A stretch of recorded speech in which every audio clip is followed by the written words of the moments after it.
The smell hit me before the gates even opened. Ammonia and rust and something sweet that made my throat close. I knew then that survival had been the mistake. The processing officer didn't look up when he stamped my discharge papers, just muttered the coordinates of my new assignment and waved me toward the transport bay with fingers that trembled from too many stims. I had been a nothing before the war, a Factorum shift loader in Hive Tertius, moving crates I couldn't read for supervisors who never learned my name. The conscription squads came on my 19th birthday, and I suppose I should have felt something about that timing, but I didn't. They shaved our heads in the courtyard and tattooed our service numbers onto our necks, while a priest droned benedictions that turned into white noise after the first hour. We were told we would return as heroes. We were told the Emperor valued our sacrifice. We were told many things. The war itself, 6 years of it, is difficult to describe now, not because the memories have faded, but because they've compressed into something solid and indigestible that sits in my chest like a tumor. Trenches that filled with water the color of infection. Artillery that didn't stop for 72 hours straight until half our regiment was bleeding from their ears. The taste of recycled water tablets that made your teeth hurt. I killed people, or things that had been people once. I watched friends die in ways that don't deserve description. I did what I was told because the alternative was a bolt round to the back of the skull, and I survived because I was lucky or cursed or both. When the enemy finally withdrew, not defeated, just bored or called elsewhere, we never learned which. They loaded the survivors onto bulk carriers and shipped us home. Out of 8,000 conscripts from our hive, 317 returned. I know this because I counted the tags during the voyage back, obsessively, while the man in the bunk beside me sobbed every night into his thin pillow and the ventilation system recycled our collective stink. The coordinates they gave me led to Subsector 97, an industrial zone in the lowest manufacturum levels where the air was always hot and tasted like burning plastic. My new assignment was simple, explained in triplicate by an administrator whose augmetic jaw clicked with every syllable. I would work the penal production line, not as punishment for a crime, but as reward for service. You have experience with ordnance, the administrator said, consulting a data slate that couldn't possibly contain anything meaningful about me. You will find this work familiar. The production line manufactured the same artillery shells that had screamed overhead during the war. I recognized their shape immediately, the distinctive taper, the fusing housing, the weight. They moved past on conveyors in endless procession, and my job was to inspect the seals on each one, check for hairline fractures in the casing, apply the sacred unguents while reciting the 17 words of the litany of function. If I found a defect, I was to mark it with red chalk and move it to the rejection cart. If I failed to find a defect that later caused a misfire, I would be held accountable. The shift lasted 14 hours. We were permitted 2 15-minute breaks and 1 30-minute meal period. The food was a grey protein paste dispensed from nozzles into steel bowls we ate from standing up. The smell of the paste was almost strong enough to cover the ammonia rust sweetness that permeated everything, but never quite managed it. I learned on the first day that the sweetness came from the chemical baths 3 stations down the line, where they treated the shell casings to prevent corrosion. The workers there wore rebreathers, but the ventilation was poor and the fumes drifted. By the end of my first week, I could taste it on my tongue, even in my bunk at night, even in my sleep, a sticky sweet coating that made me gag when I woke. There were others like me on the line. I could tell by the way they moved, by the tremor in their hands that wasn't quite from the machinery vibration, by how they flinched at sudden loud noises. We didn't speak about it. We barely spoke at all. The noise of the conveyors and the stamping presses made conversation exhausting, but more than that, what was there to say? We had survived. This was our reward. The bunks were in a dormitory block that housed 2,000 workers in stacked frames 4 high. My bunk was 3rd tier, number 1847C. The frame creaked when anyone moved. The man below me coughed wetly all night, every night. The woman above me whispered prayers I couldn't quite make out. I lay awake in the dark listening to 2,000 people breathing and coughing and whimpering and tried to remember what the sky looked like. In the third week, someone hung themselves from the shower pipes. I didn't know them, no one seemed to. The body was gone by the next shift, and a janitor-servitor had cleaned the mess with its usual efficiency. The only evidence was a faint discoloration on the tile that might have been old water damage. We were told to report any signs of mental instability in ourselves or others to the medical station. No one did. The quotas increased in the second month. We were now expected to process 800 shells per shift instead of 600. The break periods were reduced by 5 minutes each to accommodate the increase. Productivity, we were told, was patriotic. Defect rates were monitored. Anyone whose rejection rate exceeded 4% would be reassigned to less critical duties. A phrase everyone understood meant the smelting pits or the acid reclamation tanks, jobs you came back from with fewer fingers or not at all. I became very good at not seeing defects. A hairline crack is difficult to spot if you don't look too closely. A slightly misaligned seal can be easily missed in the poor lighting. The unguent application is subjective, really, and 17 words can be recited very quickly when you slur them together. My rejection rate dropped to 3%. I was commended by the shift supervisor during a mandatory assembly. "This is the standard," he said, pointing at me while I stood there wishing I could disappear. "This is what proper dedication looks like." I thought about those shells sometimes. The ones I had passed through with hidden flaws. I thought about them exploding in the breach instead of downrange. I thought about the gun crews, young conscripts probably, maybe even from my own hive, dying because I was too tired or too scared to do my job properly. Then I thought about the acid reclamation tanks and I kept my rejection rate low. The smell got worse. It was gradual enough that I didn't notice until I realized I was waking up gagging, that the sweetness was now thick enough to feel coating my throat, that I could see a faint oily residue on my hands even after washing. Others seemed not to notice, or perhaps they had simply stopped caring. The woman in the bunk above me stopped whispering prayers. She stopped making any sound at all. One morning she didn't climb down for shift, and we left without her because being late meant docked rations. In the 4th month, they introduced the loyalty assessments. Random workers would be pulled from the line and taken to a small office where an adept would ask questions, while a needle-tipped device recorded our physiological responses. The questions seemed innocuous at first.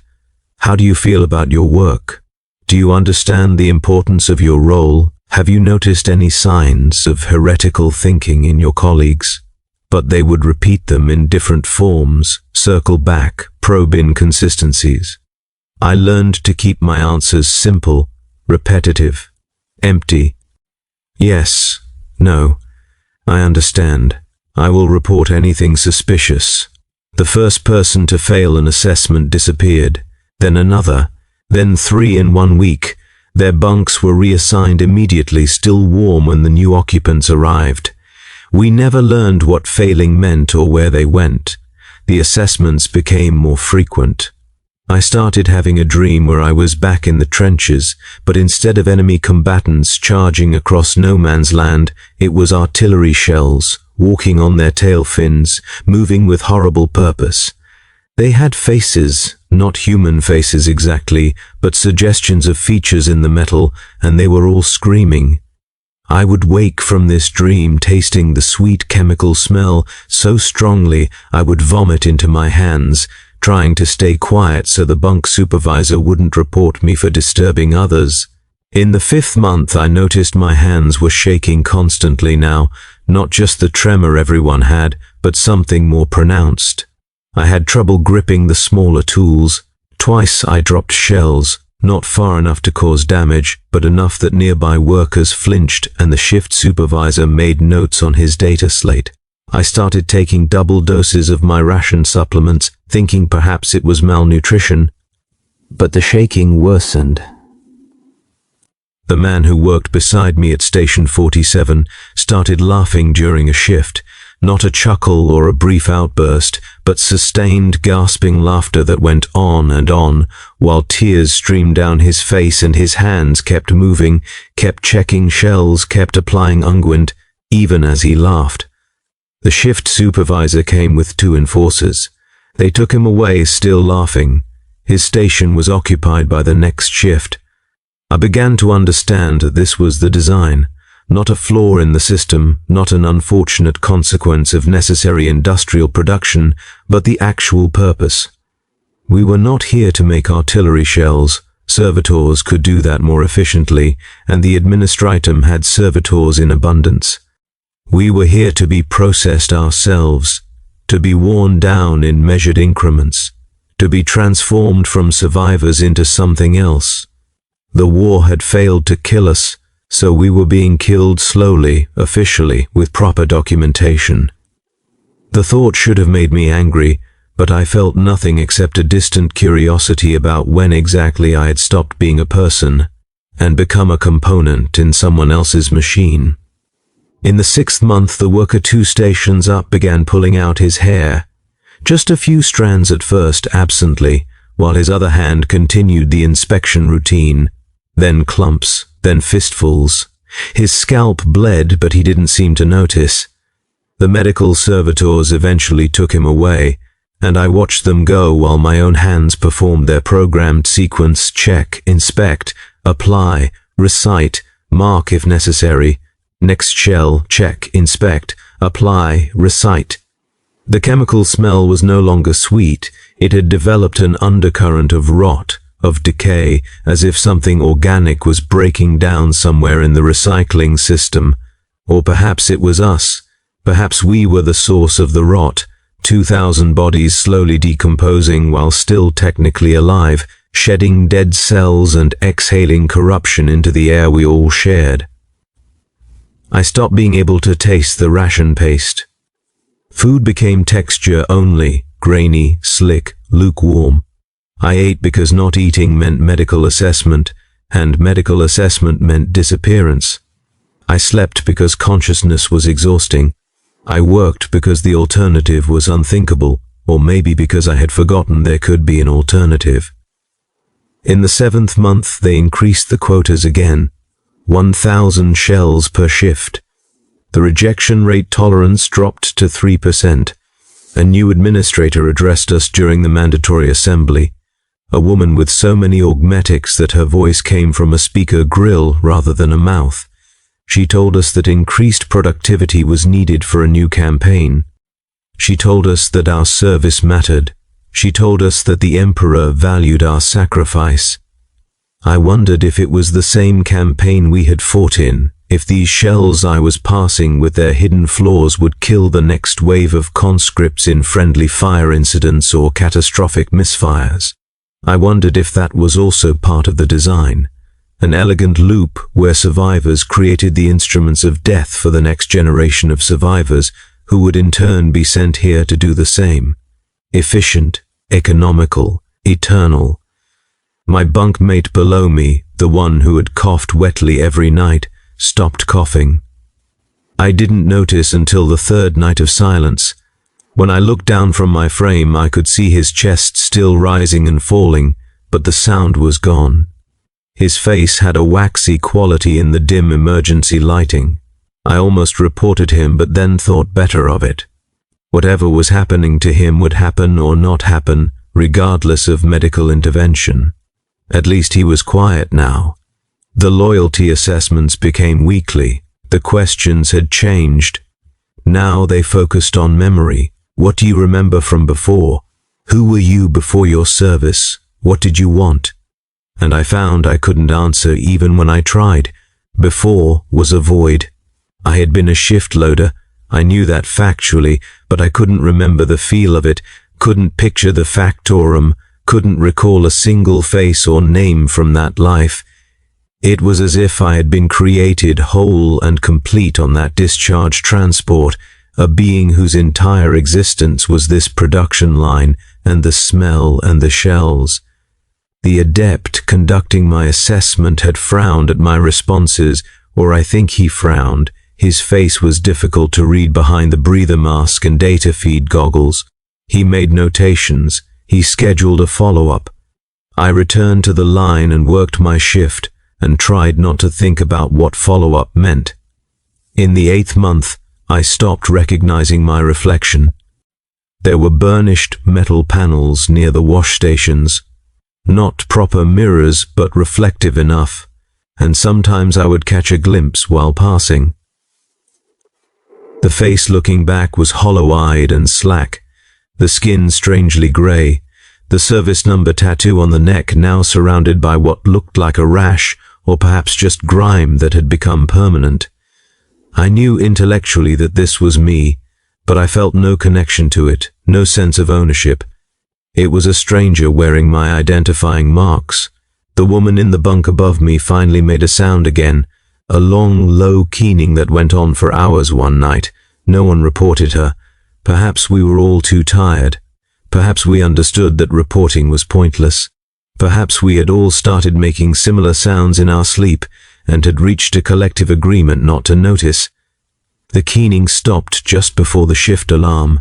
She climbed down and went to work and never made the sound again. They introduced a new regulation in the 9th month, mandatory chemical exposure training.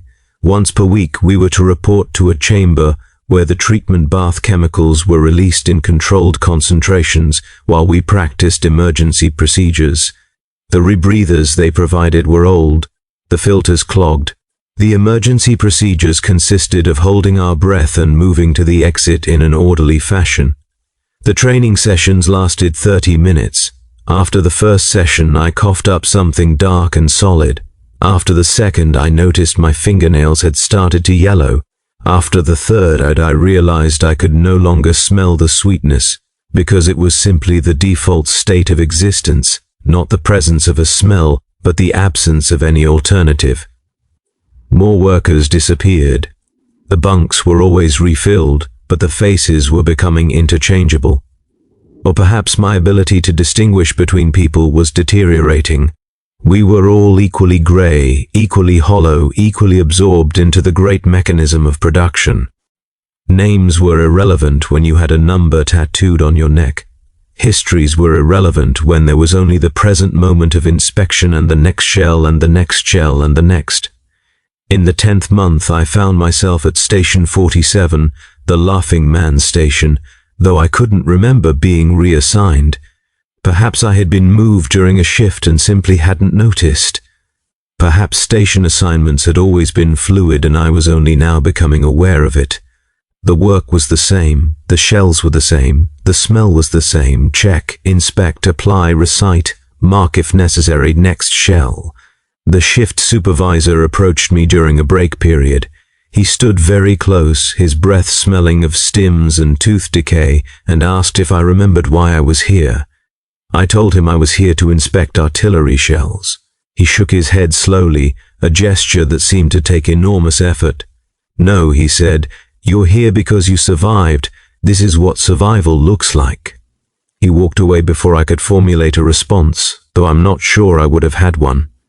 His words felt true in a way that bypassed comprehension, settling directly into the tumor weight in my chest where my compressed memories lived. I started losing time. I would be at the beginning of a shift, and then suddenly it would be break period with no memory of the hours between. Then I would be in my bunk with no memory of the walk from the production floor. Then I would be in the wash station staring at the stranger in the burnished metal with water running over my hands that I didn't remember turning on. The follow-up loyalty assessment came in the 11th month. The same adept, or perhaps a different one. They all looked similar behind their equipment. The same questions about memory and purpose and belonging. I answered as truthfully as I could, which is to say I answered very little. When asked what I wanted, I found I wanted only for the assessment to end so I could return to the line. When asked if I was happy, I didn't understand the question. When asked if I thought about the war, I said yes. but I couldn't explain that I thought about it constantly because I was still in it, had never left it, that this was simply a different front in the same endless campaign. The adept made many notations. He seemed satisfied with this assessment, though I couldn't imagine why. He told me I was progressing well. He told me I was adapting to my role. He told me I was an example of successful reintegration. I nodded because that seemed to be what was expected. In the 12th month, the quotas increased to 1,200 shells per shift. The rejection rate tolerance dropped to 2%. 3 workers collapsed on the line during my shift, simply falling where they stood, and were dragged away by servitors while the rest of us continued working because stopping was not permitted, and besides, what would be the point? The conveyor never stopped. The shells never stopped coming. Check, inspect, apply, recite, mark if necessary, next shell, forever. I understood then, truly understood, that there would be no end to this. No retirement, no reassignment, no return to some imagined normal life. This was the life. This was all there had ever been or would ever be. The war was not something I had survived. I had simply been transferred from one form of it to another. From the honest horror of the trenches to the administrative horror of the production line, and this second form was worse because it was presented as mercy, as reward, as the grateful acknowledgement of service rendered. The bunkmate below me died sometime during the 13th month. I know because the smell changed, became more pronounced, and eventually maintenance servitors came to remove him. The bunk was reassigned before the next shift. I don't know how he died, or what his name had been, or what number was tattooed on his neck. I don't know if I ever knew. My hands no longer shook. They had moved beyond shaking into something else, a strange steadiness that came not from strength, but from the complete absence of resistance. They moved through the inspection sequence without my conscious input, a programmed routine executed by flesh that had forgotten it could do otherwise. I watched them work as if they belonged to someone else. Perhaps they did. The woman above me climbed down one morning and walked toward the wash stations and kept walking, past them, past the dormitory exit, toward the production floor, even though shift hadn't started. I watched her go. Others watched her go. No one followed. The shift alarm sounded and we all went to our stations, and she was already there at hers working. And I realized she had never stopped working, not really, that the distinction between shift and break and sleep was cosmetic at best. In the 14th month they announced an efficiency improvement. The break periods were eliminated entirely. Instead, we would work in a continuous rotation, with workers taking individual 5-minute rest periods on a staggered schedule to maintain production flow. Meal paste would be delivered to our stations in sealed pouches we could consume while working. The dormitory block would be converted to hot bunking, with workers assigned sleeping periods based on their shift rotation. No one objected. Objection was not a concept that had meaning anymore. I took my first staggered rest period in the corner near the chemical bath stations, sitting on the floor with my back against a support pillar. The smell was overwhelming there, had always been overwhelming there, but overwhelming had become baseline, and baseline had become nothing. I watched the shells move past on their conveyor and thought about how beautiful they were, how perfect in their purpose, how clean the design was. A shell existed to explode, to fragment, to kill. It was made for this and nothing else. There was honesty in that, purity. I wondered what I was made for, what my purpose was. I had survived the war, yes, but survival was not a purpose. It was an accident, a statistical anomaly, a failure of probability. My purpose was supposed to have been death in service. That was clean, that was pure. Instead, I had survived and been sent here to be slowly consumed by chemicals and quotas and assessments and the endless procession of shells. And this was the punishment for my failure to die when I was supposed to. The thought made me laugh, or I think it was laughter. It might have been sobbing. The two had become difficult to distinguish. Sound came out of my mouth for several minutes while my body shook, and workers nearby glanced over with hollow eyes and then looked away because what I was doing was unremarkable, was happening to everyone constantly in small increments. When my 5 minutes ended, I returned to my station and resumed the inspection sequence. Check, inspect, apply, recite, mark if necessary, next shell. My hands knew what to do, my mouth knew the words, my eyes knew where to look and what not to see. I was very good at my job now, had perhaps become the best at my job, had been so thoroughly processed by this place that I was indistinguishable from the servitors, except that servitors didn't need loyalty assessments or hot bunks or punishment. In the 15th month, I was promoted.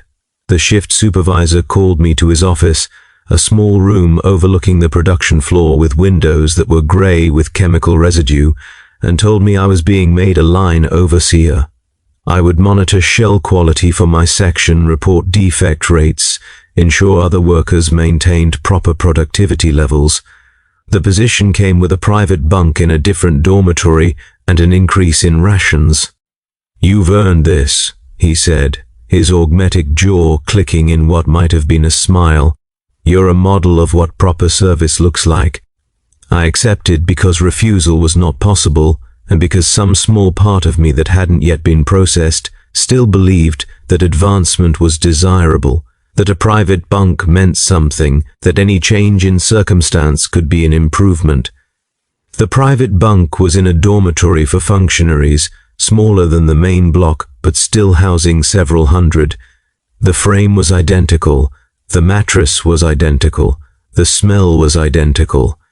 I lay there during my first assigned sleep period and listened to several hundred functionaries breathing and coughing and whimpering, and realized that nothing had changed except now I was responsible for ensuring others maintained their processing rate.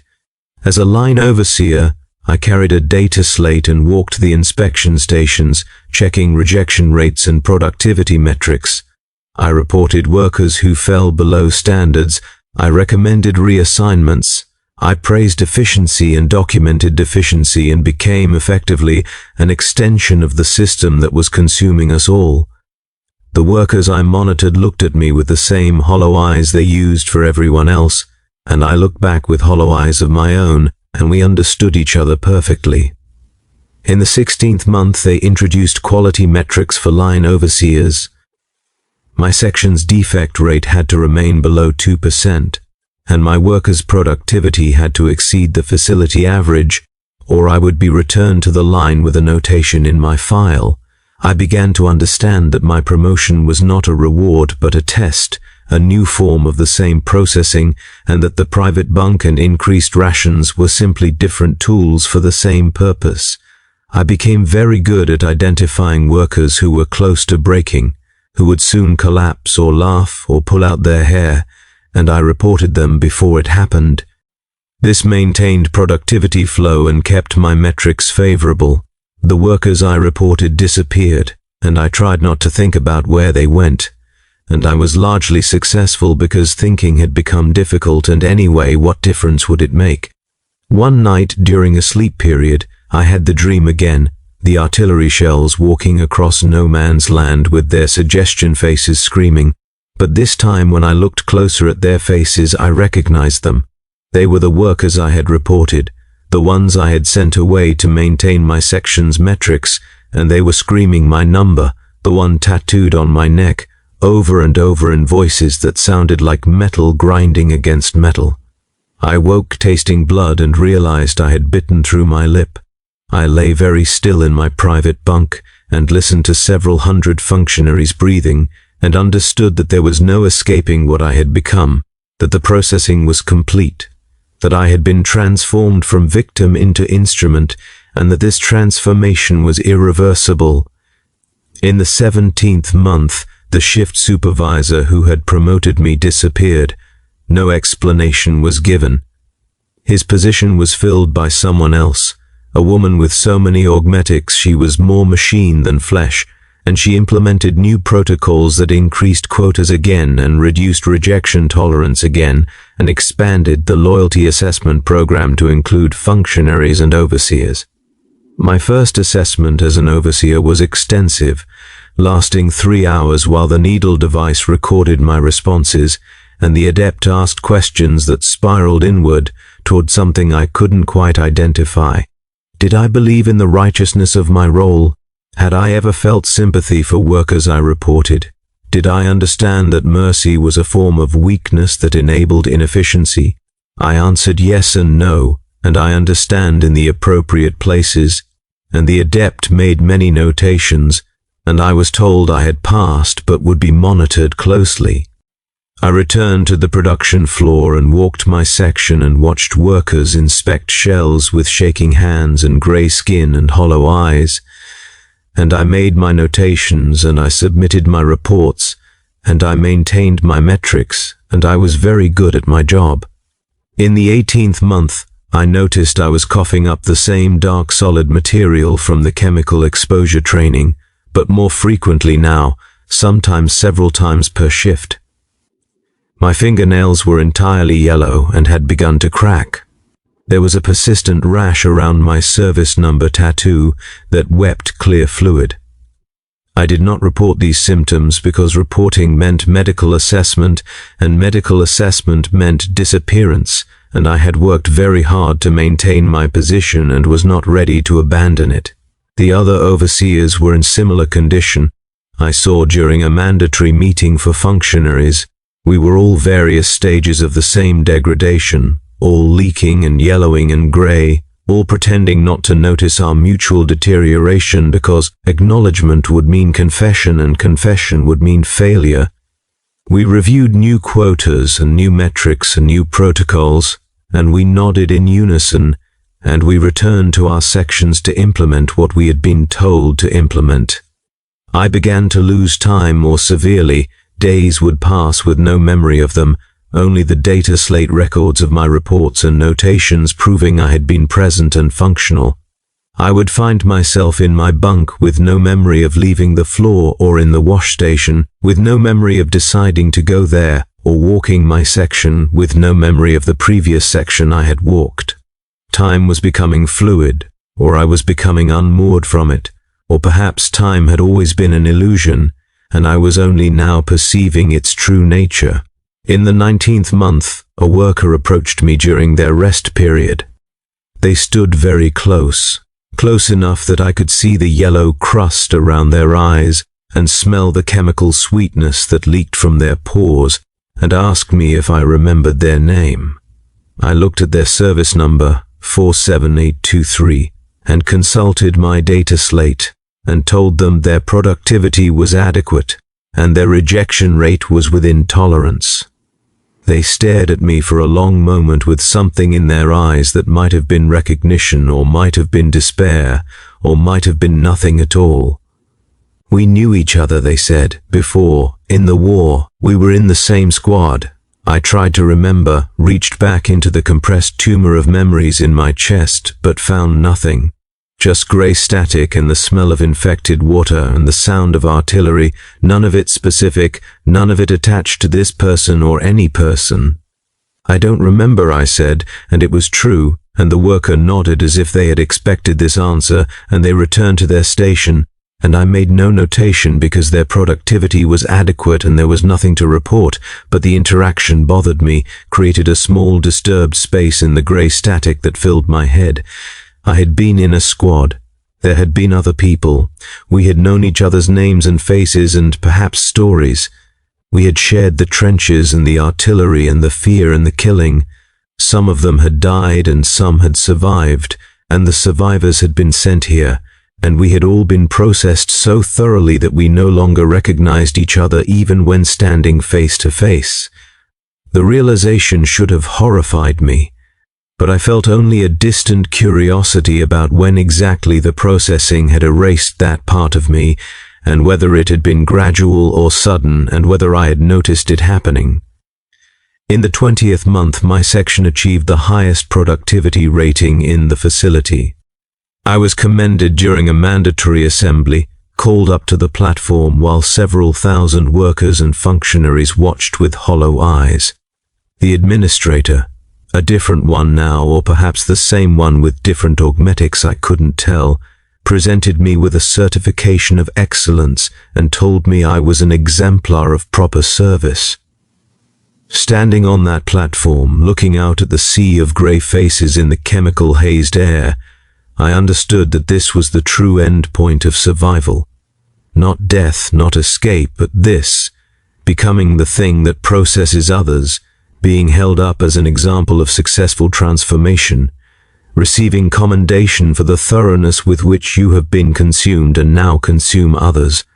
This was the real punishment for surviving the war, not that you died, but that you continued living long enough to become complicit in your own destruction and the destruction of everyone around you. I accepted the certification and returned to my section and continued my work because there was nothing else to do, no alternative, no escape, no mercy, just the endless procession of shells and workers and quotas and metrics and assessments and slow degradation and the sweet chemical smell that was no longer a smell but simply the texture of existence. In the 21st month, I began to find my own name difficult to remember. Not my number, that was tattooed on my neck, stamped on my data slate, recorded in every file, but the name I had been given at birth, the one my mother had chosen, assuming I'd had a mother and she'd had the opportunity to choose. I tried to recall it during a sleep period, concentrating hard, but could only produce a sound that might have been right or might have been something I invented to fill the void. The harder I tried to remember, the more it receded, until even the certainty that I had once had a different name began to feel questionable. Perhaps I had always been a number. Perhaps the name was a false memory, a ghost of identity that the processing was finally exercising. Perhaps this loss was not tragic but correct, a final shedding of unnecessary weight. In the 22nd month, the worker from my old squad, 47823, the one who had said we knew each other, collapsed at their station. I was making rounds when it happened, watched them simply fold in on themselves like something with no internal structure. The medical servitors came quickly, loaded them onto a gurney with efficient mechanical grace, took them away toward the medical bay or wherever it was people went when they finally broke completely.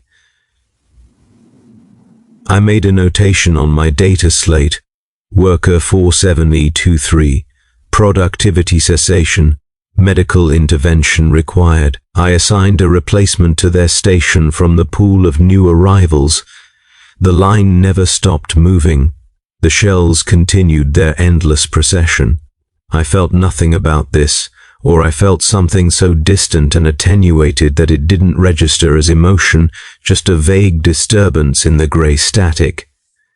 That night I dreamed of the trenches again. But now I was made of metal, was myself an artillery shell, was being loaded into a breech and fired toward a target I couldn't see. I flew through air that tasted sweet and landed among people who might have been enemies or might have been friends and exploded, and the explosion was not fire and shrapnel but grey static and chemical smell, and everyone I touched began to process, began to hollow out and yellow and leak. And I woke gasping in my private bunk and coughed up something that wasn't dark anymore but had a rust-red tint. In the 23rd month, the quotas increased again and the rejection tolerance decreased again, and several overseers were demoted back to the line for failing to maintain their metrics. I watched them return to inspection stations with their data slates confiscated, watched them resume the work they had been doing before promotion, and saw no change in their expressions, because there was no difference between overseer and worker, and the distinction had always been cosmetic.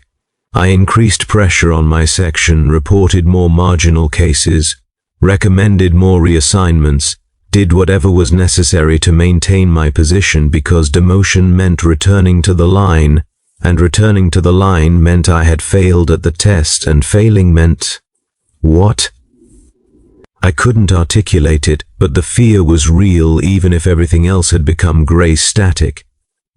In the 24th month, 2 full years since discharge, since my reward for survival had begun, I was summoned to the administrative level for what they called a comprehensive performance review.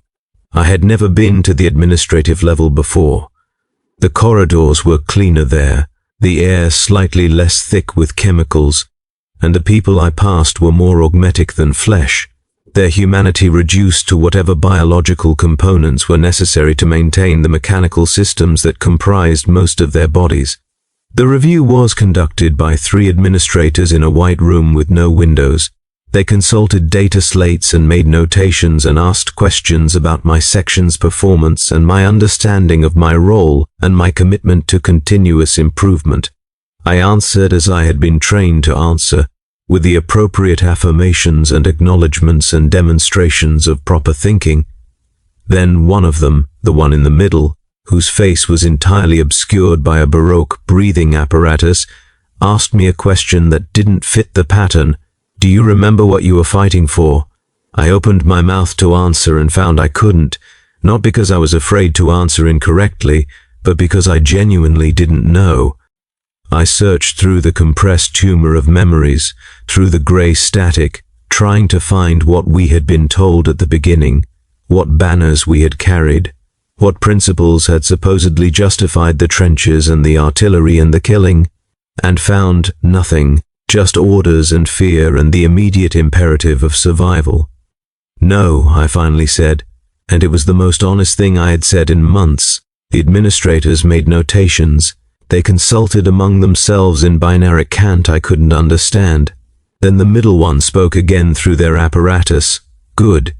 Memory of purpose is a distraction from function. You have been successfully integrated." They dismissed me and I returned to the production level and I resumed my rounds and I tried to understand whether I had passed or failed the review and realized it didn't matter because the outcome was the same either way: continued processing, continued degradation, continued function until function ceased.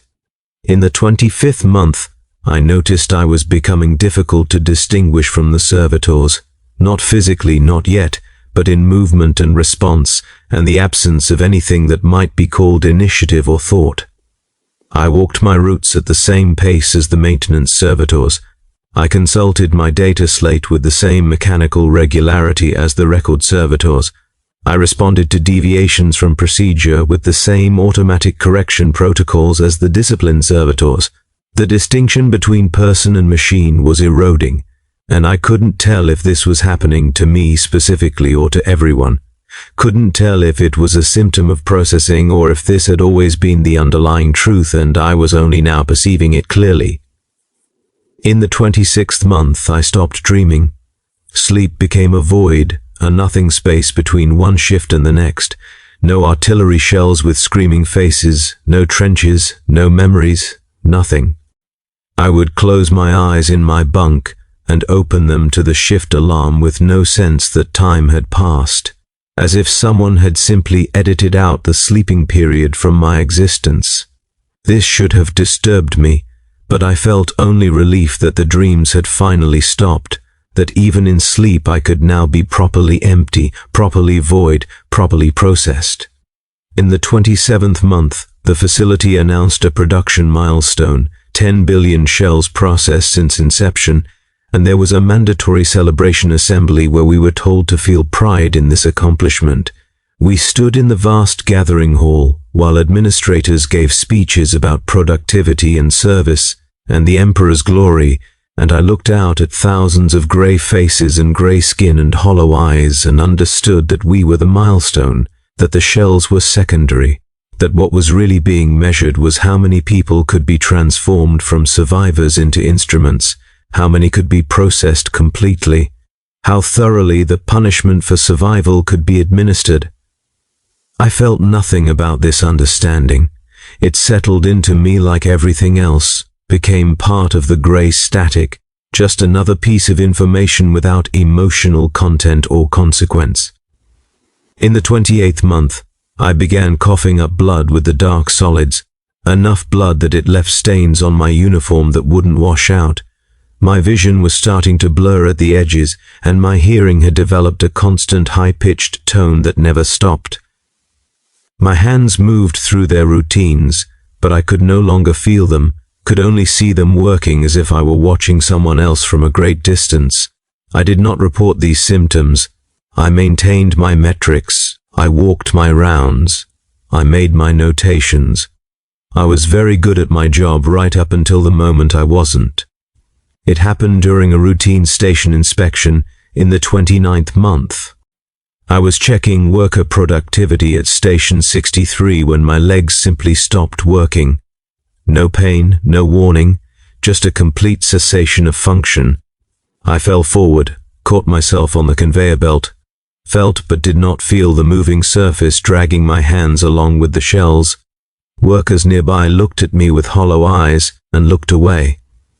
The shift supervisor was alerted. Medical servitors arrived. I was loaded onto a gurney with the same efficient mechanical grace I had watched applied to so many others, and as they carried me away from the production floor, I had a moment of perfect clarity. I had survived the war only to become this, had been given the reward of survival only so it could be slowly and thoroughly taken away, had been processed so completely that even my collapse was just another data point in someone's productivity metrics. This was the real nature of the punishment, not that it killed you, but that it made you complicit in your own destruction, made you grateful for each small degradation, made you enforce it on others until the moment you finally broke and were removed and replaced and forgotten, just another component failure in the eternal mechanism of production. The medical bay was white and bright and smelled even sweeter than the production floor. They placed me on an examination table, and machines I couldn't see performed diagnostics, while an adept reviewed the results on a data slate. I tried to ask what was wrong with me, but my voice didn't work, produced only a rasping sound like metal on metal. The adept didn't look at me when he spoke. Advanced chemical exposure, systemic degradation, multiple organ failure in progress. Time to cessation, estimated 4 to 6 weeks. I understood then that this was the end point, that I had reached the final stage of processing, that the punishment for survival was finally reaching its conclusion. I tried to feel something about this, fear or relief or anger or anything, but there was only the grey static and the sweet chemical smell and the distant observation that I had always been moving toward this moment from the first day I walked through the processing gates. They didn't return me to my bunk or my section. Instead, they moved me to a ward, deep in the facility's lower levels, a long room filled with hundreds of beds occupied by others in various stages of the same systemic failure. Some were conscious, staring at the ceiling with eyes that no longer tracked properly. Some were unconscious, their breathing rattling and wet. Some were silent and still but not yet removed, as if the facility was waiting to ensure they were completely finished before disposing of them. I was placed in a bed near the center of the ward. There were no windows. The lighting was constant and gray. Time became meaningless again, not fluid but simply absent, a concept that no longer applied.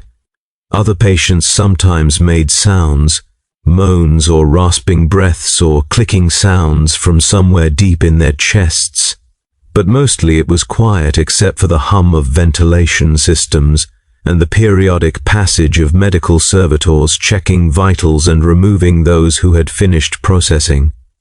I lay in my bed and watched the ceiling and felt my body continue its systematic failure, felt organs I couldn't name shutting down in sequence, felt the chemical saturation finally completing its work. My hands on the thin blanket were yellow-gray and crusty with dried seepage. My breathing was shallow and tasted of rust and sweetness. The high-pitched tone in my hearing had become a roar that blocked out almost everything else. In what I think was my second week in the ward, though time had no real meaning anymore, another bed's occupant was removed and replaced by someone new. I couldn't turn my head to see them, but I could hear them breathing, could hear them trying to speak. could hear the medical servitor giving them the same diagnosis I'd received.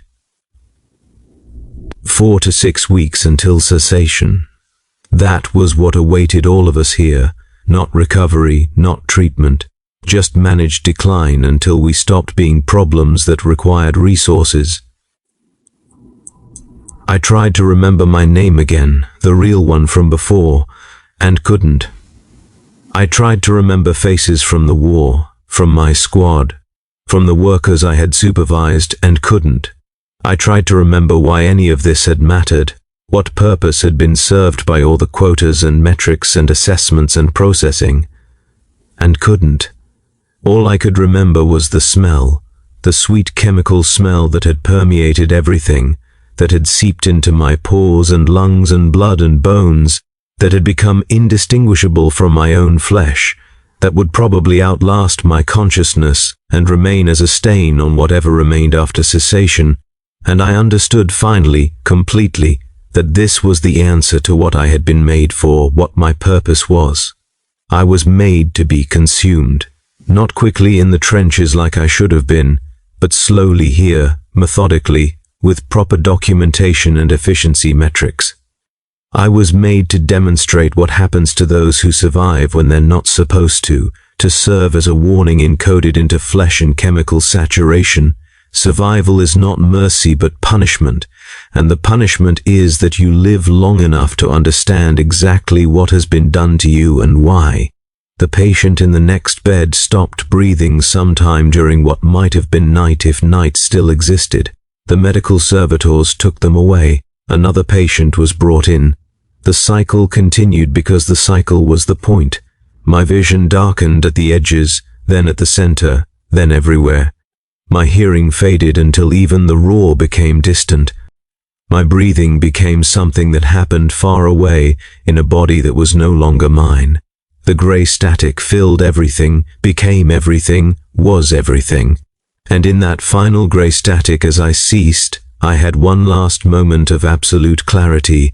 They had won not when they broke me, but when they made me believe I was being rewarded, not when I died, but when I became something that enforced its own destruction and called it duty. The Emperor valued my sacrifice. That's what they had told us over and over, in the trenches and the transport and the processing and the production floor and the ward. The Emperor valued my sacrifice. And he did. He valued it exactly as much as it was worth. As fuel, as consumable, as one more component to be processed and used and discarded and replaced in the eternal mechanism that ground on without pause or mercy or end. This was the real punishment for surviving the war, not death, but understanding. And then even understanding stopped, and there was only the sweet chemical smell lingering in the air of the ward where another bed was already being prepared for the next survivor. And the next, forever.